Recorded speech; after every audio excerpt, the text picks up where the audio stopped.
Gareth Bale, obviously his situation in Madrid kind of continues with no football, which I think is a worry for Wales fans. How are you viewing it? Well, it's something that I've come accustomed to. I'm used to. I think, obviously, I've always said, the ideal situation is I want my players playing, coming into the camp, with that match rhythm. But also, Gareth's been in this situation for quite a long time now, and he played every game in the qualifiers. And when he comes onto camp, he's never been a problem. He looks after himself. He's experienced enough and professionally enough to look after himself. So, yeah, at the moment, is it a worry for me? No. So that might change, and we'll have to see in the future. But it's something that I got used to last year, and like I say, he played every game for me, so I can't really complain. Is the worry that it's hard to see a resolution? Because obviously with the wages that he earns at Real Madrid, it's going to be difficult, especially with coronavirus and the current climate. It's going to be difficult for other teams to get close to that. So is the worry that he's kind of effectively stuck? Well, I can't really comment on that because, football, it can change, however Real Madrid get off to at the start of the season. Gareth may feature, he may not. All I can say is for his international manager, he's always a pleasure to work with. He always turns up onto camp fit and raring to go. Okay, might not sometimes be match fit and able to bang out 90 minutes in a short space of time, which again isn't ideal, but it's something that he's managed quite well over the last 18 months. And on the kind of same theme, do you have any concerns with Aaron Ramsey that his situation is maybe he hasn't also played as many games as he'd have liked this season? And again, I know it's only rumours, but rumours that he could already be leaving after one season. Yeah, again, I think there's always huge speculation when you're at clubs like Real Madrid and Juventus. Obviously, new managers come in at Juventus. So you have to wait and see what his plans are for Aaron. Aaron's a quality player. He showed that. Obviously, the back end of the qualifying campaign. Again, it's a case of wait and see. Whenever Aaron's turned up, he's always been a pleasure to work with as well as Gareth. And they're both top players. They're both good professionals who want to play for the country, and two players who can make the difference for me. And just one more from me on scheduling, because we're talking about two players who may not be getting enough football. It's going to be a very interesting season for you because conversely, you've got someone like Ben Davies who is genuinely going to be playing 3 games a week for the entire season. He just won't have any off time at all. So I guess for you, it's going to be very difficult to juggle things and to manage things. Yeah, I think that's something that I've had to get used to, and that's why I wanted competition within the group. 2 players for each position at least. So if one of them players is missing, or like you say, one player has played so many games that he may need to sit a game out, then someone comes in and you don't lose. You don't lose much. So. Yeah, we'll just have to monitor that. It is definitely a juggling act, with players not playing enough and players playing too much. But in my experience, that's always been the case, since I took over. Thanks, Ryan. Thank you.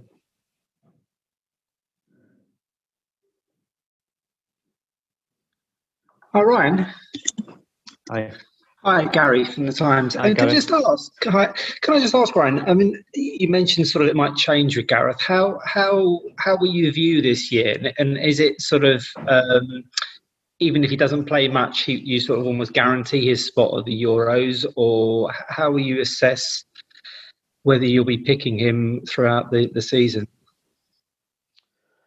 No, I think again, he's since I took over, he's been playing at Madrid, and I've picked him, and he's not been playing regularly, and I've picked him as well. I think Gareth is a special player. He's someone who can make the difference, and he's such a good professional that some players may turn up having not played for 4, 5, 6 weeks, and you can tell. Of course, sometimes you miss that sharpness, but he always looks good in training. His physique always never changes. He always looks the same. His mentality is really strong, as you well know, and he's always wants to play. So that's up to me to gauge, really. But so far, when he's turned up in camp, he wants to play. He wants to play every game. And maybe, if it's a short space of time, the 3 games potentially in October and November, we'll have to manage it in a different way. But I'll tackle that when it comes. Are you the type of manager who would speak to Zidane about it and just ask him how his plans were, or do you just wait and see what he does and then react accordingly? No, I've not spoke to Zidane. I've not really spoke to Gareth. I'm just monitoring the situation, and when Gareth gets on camp, I'll speak to him like I always do. And I've always said to him, if he ever wants to speak, then obviously I'll be more than happy to listen and try and help him. But he's experienced enough, he's professional enough to look after himself. But I'm there if he ever needs to speak. Can I ask one final question, Ryan? What's the logistics with Gareth and the people coming from abroad, given there's quarantine from Spain? How's that working this week? Is he already here in Cardiff? And does he then just meet up with you and fly to Finland? No, we have Gareth, we have Aaron, we have Rabbi, James Lawrence, and also Robbie Burton for the 21s, all flying in private. Still flying for the Sunday. David Brooks also, he's got a game for Bournemouth on the Sunday evening. They'll all flying private, all getting tested, get the results the next morning, and take it from there, really. So, yeah, it's difficult. They can't even fly business, or you have to fly private, and we're doing all we can to make sure that it's a safe environment, obviously, that they're coming into. But even before that, doing everything we can to make sure that beforehand we've looked after everything that we possibly can. So he doesn't have to do any sort of quarantine at all, Gareth? No, because I think he's been regularly tested for the clubs, and then, like everyone else, on the Sunday he'll get tested with the 21s, with the staff. Everyone will be tested on that Sunday, and then we'll take it from there. Thank you. Thank you. Brian, sorry, just one more from me. Can I just ask on Gareth, with his fitness, obviously with Ashley Williams last year when he didn't have a club, you didn't select him for a squad because you felt it was important to be playing regular football. With a player of Gareth Bale's ability and talent and fitness levels, is he a kind of exception to that rule in the sense that, he's going to play for you because he's just simply that good? I think the case with Ash, obviously, we had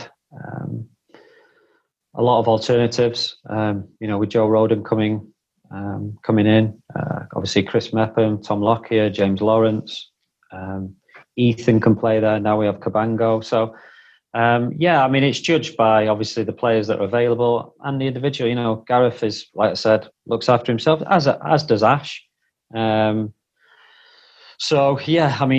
Each case there's no sort of special treatment, and each case I'll look at individually. And sometimes, I'll pick a player just because I get sort of a feeling that, in this game he can make the difference, or, just even for training and making sure that we have the right numbers for training and preparation for the game. So there's different reasons in picking players and picking a squad. Oh, I'm sorry. One from Phil Cadden in his underground bunker. He's just messaged me. Phil Cadden writes, Will, do you think there's a concern that Gareth will be remembered more for this kind of falling out with Real Madrid and the history, the stuff that's been going on with him putting the mask over his eyes and stuff, rather than obviously the brilliant success he's had there, particularly with the Champions League wins? Oh, I don't know. I mean, I hope he's remembered for the fantastic footballer that he is. You know, when you score, he scored twice in Champions League finals, won the Champions League 4 times, scored one of the best goals ever in a final. Things like that don't happen every day. So I hope that he's remembered for those things, being a fantastic footballer and some player who, like I've always said, can make the difference for me. And he certainly has made the difference for Real Madrid at key moments. And that's what great players do. That's what big players do. They turn up in the big moments, in the big games. And he's certainly done that. Hi, Ryan. Ben from The Guardian. I don't think you can see me, but hopefully you can hear me okay. Okay. Hi, Ben. In terms of the Finland game, have you had any kind of assurances or anything in that regard in terms of it will happen? And to that end, in Helsinki, it seems to be a bit up in the air. They've postponed their announcement and things. Yeah, I mean, we're still awaiting for the announcement of where we're definitely going to play, but we're just preparing as best we can. I think you have to prepare for the game that is going to go ahead on Thursday in Finland. Whether that changes, we'll have to wait and see. We'll have to try and prepare ourselves if it does get changed. But no, at the moment, we're focused on playing the game on Thursday in Finland and then obviously coming straight back and playing the game in Cardiff. Do you know what the issue is? Is it to do with quarantine? Is that the problem there? No, I'm not too sure. I wasn't involved in the call earlier. Obviously, the call when I think was it last Thursday with the UEFA call, where everything was given the go ahead. So, like I say, yeah, I'm preparing to meet up Sunday and then prepare for the game Thursday. If it changes, we'll be ready to change if we have to. Ryan, Phil Blanche here from PA. You probably can't see me. Probably a good thing. Hi, Phil. Could I just ask you about Albert Stuyvenberg, because he was going to do the Euros with you. Is that still the case, or what's his situation with Arsenal? Yeah, well, Albert's going to miss this camp in September. I thought we had a discussion between myself, Albert, and Mikel that he misses this one. He had to rush back from Holland from his break because obviously Holland went into sort of where you had to quarantine when you get back, so he had to rush back to get back to London. So he was able to carry on with Arsenal. But no, Mikel's been great. Obviously. If we're going back, me and Mikel have had a good relationship going right from the start regarding letting Albert talk to Arsenal. And then we've carried on that good relationship. Albert wants to finish that journey that he started on. And Mikel wants him to finish that journey. So this camp, he'll miss out, but going forward, he'll be with us. And how will your backroom staff be affected then for this camp? No, we're not bringing anyone else in. It'll be myself and Robert Page and Tony Roberts and obviously the rest of the staff, sports science and medical staff. So, yeah, it's only this camp where Albert will miss out. So I didn't see any reason to bring anyone else in. Afternoon, Ryan. Ian from Wales Online. Hi, Ian. Just wanted to ask you about the two new call-ups, Ben Cabango and Nico Williams, two people you've probably watched closely given their involvement with the under-21s. What have you made of their progress at club level and what are the reasons behind including them? Yeah, I've been really impressed with both of them. Obviously, Nico, a huge club with Liverpool, getting plenty of game time, especially towards the end of the season. And really impressing, taking his chance. So an exciting prospect. And Ben also... I've known a lot about with obviously Pagey coming into the staff. He's worked with him with the 21s. Followed him last year when he played for the 21s, but again having a fantastic season, especially end of the season with Swansea. And excited to work with them because I think they're two talents who will be playing many games for Wales for the years to come. And on Dan James, you gave him a big chance last year. He was a prominent figure for you in the qualifiers for the Euros. He's been in and out of the team at Man United. How do you assess his situation coming into what's your first camp in nearly a year? No, again, a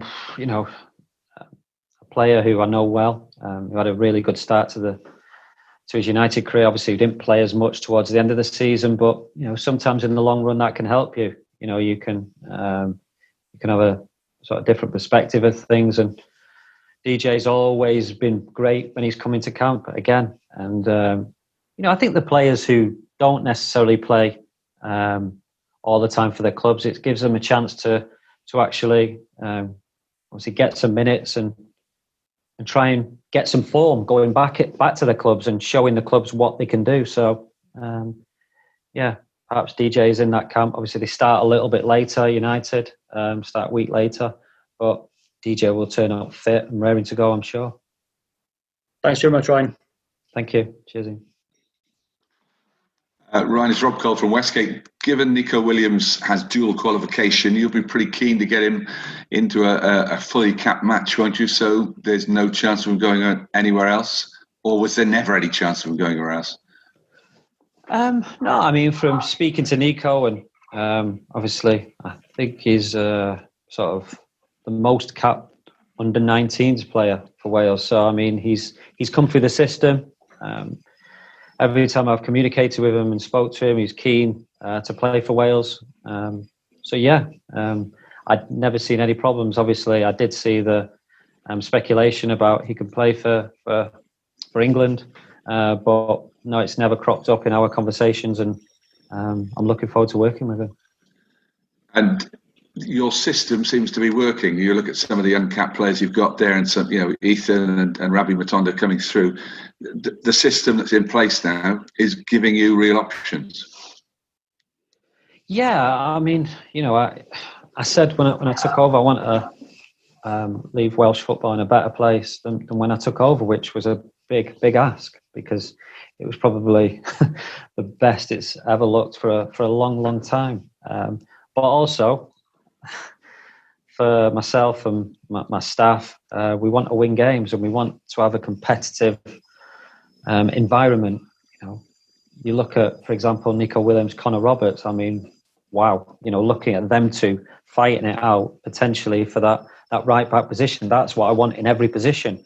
And we're not quite there yet, but we're definitely getting there. And giving the platform and giving the chances for these young players, together with the older players, the experienced players. I brought in Hal Robson-Kanu as well, who's at the other end of the spectrum, who's a little bit more experienced, a little bit older. I want that fight for places, because in my experience, that can only help you. Yeah.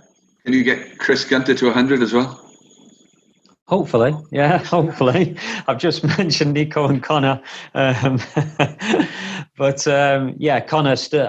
Chris still plays a vital part, because he's a brilliant professional. And, them young players coming into seeing someone like that who's had, 97 caps?